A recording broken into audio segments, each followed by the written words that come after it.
మీకు ఈ విషయం తెలుసా? మన హైదరాబాద్లో ఉన్న గోల్కొండ కోట కాకతీయులు నిర్మించారని? అవునండి, మీరు విన్నది నిజమే. ఈ కోట యొక్క మూలాలు 17వ శతాబ్దానికి చెందినవి. అప్పుడు కాకతీయ వంశం గొల్లకొండ అని పిలువబడే ఓ చిన్న మట్టి కోటను నిర్మించింది. దీనికి గొర్రెల కాపరి కొండ అని అర్థం. 17వ శతాబ్దంలో కుతుబ్ షాహీ రాజవంశ పాలనలో గోల్కొండ నేడు మనం చూస్తున్న బ్రహ్మాండమైన రాతి కోటగా రూపాంతరం చెందింది.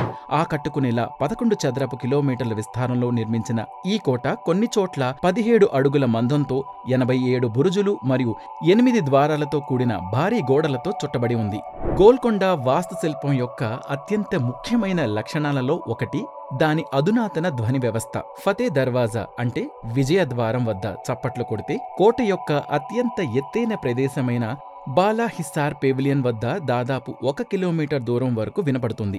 ఈ తెలివైన రూపకల్పన రాజభటులకు ముందస్తు హెచ్చరిక వ్యవస్థగా పనిచేస్తుంది.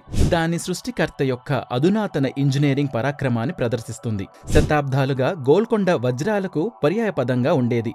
సమీపంలోని కొల్లూర్ ఘనులు, కోహినూర్, హోప్ డైమండ్ మరియు దర్వా-ఈ-నూర్ వంటి చరిత్రలో అత్యంత ప్రసిద్ధ వజ్రాలకు మూలం గోల్కొండ.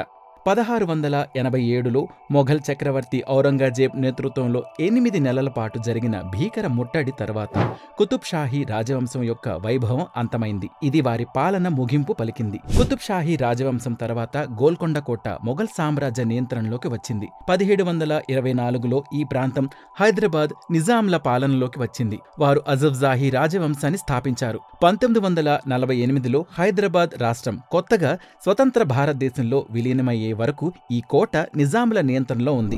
దక్కన్ సల్తనత్ యొక్క ఇతర స్మారక కట్టడాలతో పాటు ఈ కోట కూడా యునెస్కో యొక్క తాత్కాలిక జాబితాలో ప్రపంచ వారసత్వ ప్రదేశంగా మారడానికి సిద్ధంగా ఉంది.